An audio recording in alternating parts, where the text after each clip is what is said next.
I'm Peter Block here at TCT in Washington, and with me is David Thaler from Boston, my old hometown, if I sort of think of it that way. In any case, David has reported on the long-term results, finally, of the RESPECT trial, the PFO closure business. So, David, this is hot stuff because of FDA approval of the device. We'll talk about that at the end, but let's talk about RESPECT to start with. Tell me about the RESPECT trial in short order, and then let's move on. Thank you. So in just a few seconds, we randomly assigned 1,000 patients essentially to PFO closure or medical therapy who had already had a cryptogenic stroke and a PFO was discovered to see whether one or the other group had more recurrent strokes.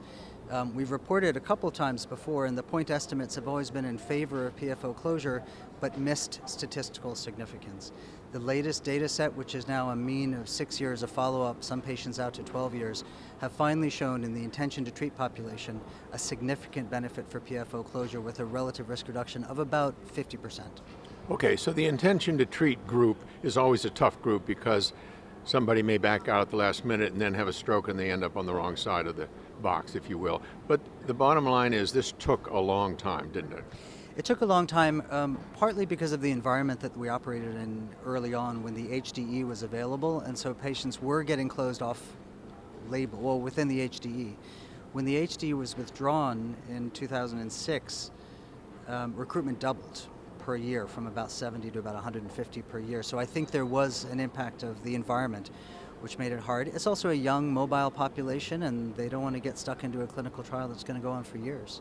Okay, so that's a great segue into, okay, here we are, and we now have proof, if you will, at least statistical proof, that the IT2 group is a favorable group to be in, and the FDA has now said, okay, go. So what is that going to mean, David? What do you think really is going to happen? I personally have not closed a PFO in a year and a half or 2 years because we just don't see the patients and they're treated with anticoagulants.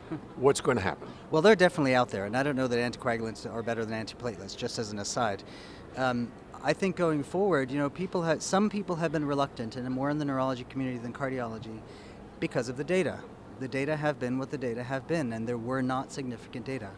If they're going to be honest about recognizing the data that are existing now, then they will have to see that at least in this largest, longest trial that's ever been done in a cryptogenic stroke population with PFO, with randomization, there is now a significant benefit. And I think that should be persuasive. It was sufficient to persuade the FDA.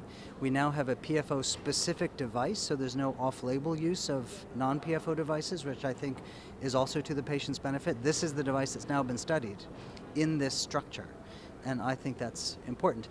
It's going to be crucially important for neurologists and cardiologists to work together to find the right patients, make sure we're finding patients that would have adhered to the RESPECT population. That's the population we now understand, and not think that every dizzy spell is a TIA. And in fact, the FDA carefully has worded that, haven't they? They've said that there must be sort of a team approach. This is a neurological disease, and the neurologist is a part of this. Yeah, that's right. So the indication on the labeling from the FDA has something like neurologist-defined cryptogenic stroke, meaning that a neurologist needs to be participating, preferably a vascular neurologist needs to be participating in the evaluations of the patients so that we know we're dealing with the right ones. Okay, well, David, this is not a landmark trial as such, but the outcome is certainly a landmark. This is a big deal, I think.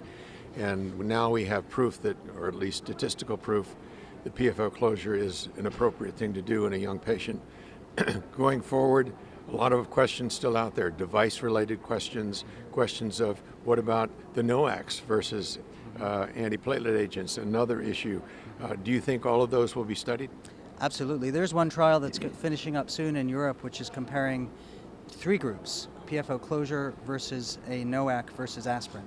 That'll be a very interesting trial. And then there are 2 other trials in similar populations, embolic stroke of undetermined source, comparing NOACs to antiplatelet drugs. So it's a moving target. There's a lot more to do. Okay, a lot more to do, but a big breakthrough and an FDA approval. Thank you, David. Thank you.